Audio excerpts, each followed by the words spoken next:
guys, and welcome back to the Toffee Blues, your source for all things Everton. Once again, I'm Greg, and this is the first starting 11 show of the new season.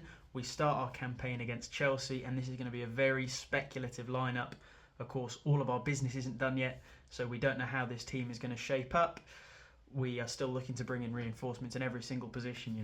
Centre-backs, we're still looking at Cody. We've got the two midfielders who are nearing deals at the time I'm recording this, of Gay and Onana. Brozier we're still looking at up front, so this is a team that's not going to have found its rhythm yet as the season goes on. We don't know what shape Frank Lampard's going to settle with once he's got better midfielders in. He's looking at defenders that play typically in a 3 like Cody, so I don't know if he's going to stick with that or that's going to be a backup option now that we've got quality midfielders in. So this all is stuff that we'll see as the season goes on, but for now we've got to make a speculation. We've got to guess at who's going to be in this lineup. The other thing that affects that is our injury news. Of course, Yerry Mina is in, and a fully fit Yerry Mina is always an asset for us. It's very rare, and I wouldn't be surprised if he limps off in this match, but whilst we got him, that's great. Begovic is just about fit, so he'll feature as our backup keeper.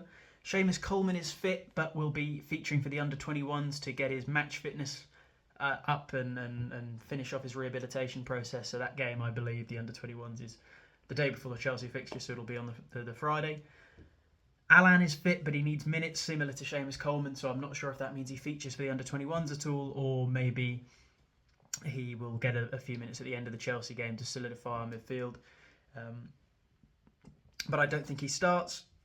No Gomez or DCL, and Tom Davies will be in training from next week, so he's a step forward in his rehabilitation process from the other guys, and we're looking at a much shorter timeline for having him back in.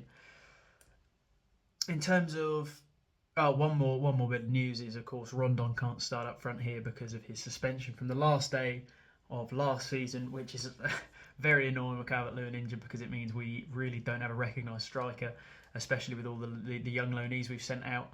Broadhead offered a new contract, maybe he features, but I'm not so sure about that. In terms of shape, I'll go with the 5 at the back because, as I say, we're lacking midfielders. Alan not fit, Gomez not fit, Tom Davies not fit. The quality's not really there to stack that position. We went with the back 5 against Kiev, which was our last game of pre-season, which is always an indication. As you go through pre-season, you get closer to the team that you want to start in the first games of the season. You start to gel things and click things.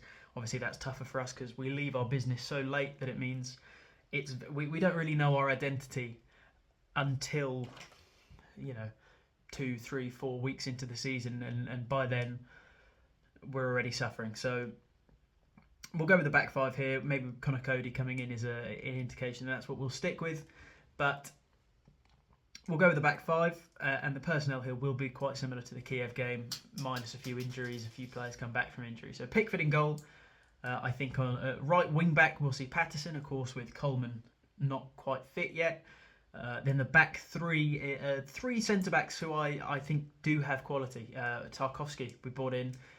Great leadership qualities, similar to Yerry Mina, who's a bit of a bastard, which we love, and Ben Godfrey, who I think has got a really high ceiling. So between those 3, yet to see how some of them operate as a centre-back and a back 3. It hasn't worked for us in the past, this back 3, but maybe with Tarkowski in there, marshalling it will be more effective, similar if Connor Cody comes in. So I think we'll see those 3, and we'll have to see how their skill sets complement. Mikalenko out at left back, of course, our new man, our new loanee, Ruben Vinagre. He could play out there, but I think we'll start with Mikalenko just for continuity from pre-season to the start of the season. Midfield's where it gets a bit dodgy. Against Kiev, we started with Iwobi and Decore in there, which I think we have to go with again because we don't have the options. Decore and Iwobi, both very energetic. Iwobi, whilst he might not be thought of as a grafter, his interceptions and his turnover.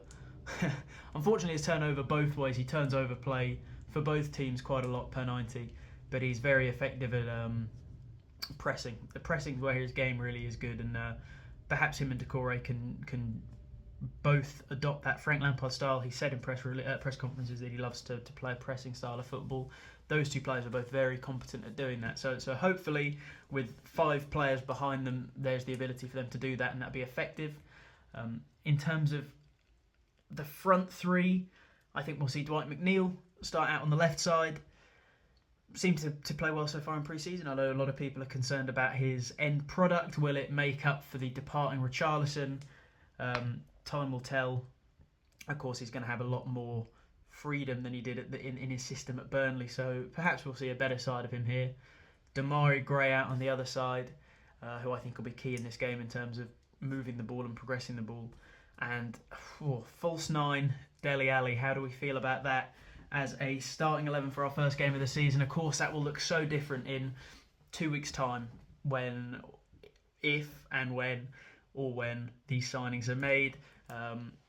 This team does not look great. Of course, we're lacking a striker. The shape's not there. The players for the system aren't there. But I think that's the best we can do with what we have currently. Just to go back through that: Pickford, Patterson, Tarkowski, Mina, Godfrey, Mikolenko, Decore and Iwobi, and then a front line of Gray, McNeil and Dele Alli playing as a false nine. A position I really like him off the striker. Of course, this is that, but he doesn't have the striker. So I think if Demarai Gray is allowed to bomb on in front, Dele Alli will be very good in this role at sort of picking up scraps or being there late, arriving into the box. So I don't think it's the worst system in the world. Chelsea's a bit of a baptism of fire to try it out. Ideally, we'd have a striker in there. But let me know, guys, do you think that team has enough? Where are we? Which of the signings we're linked with most desperately do we need to fit into that system to make it a better team? Do you think we can get anything against Chelsea? And how would you like this team to look when the dust settles after the transfer market? Let me know the answers to all of them, guys, in the comments, and I'll see you next time.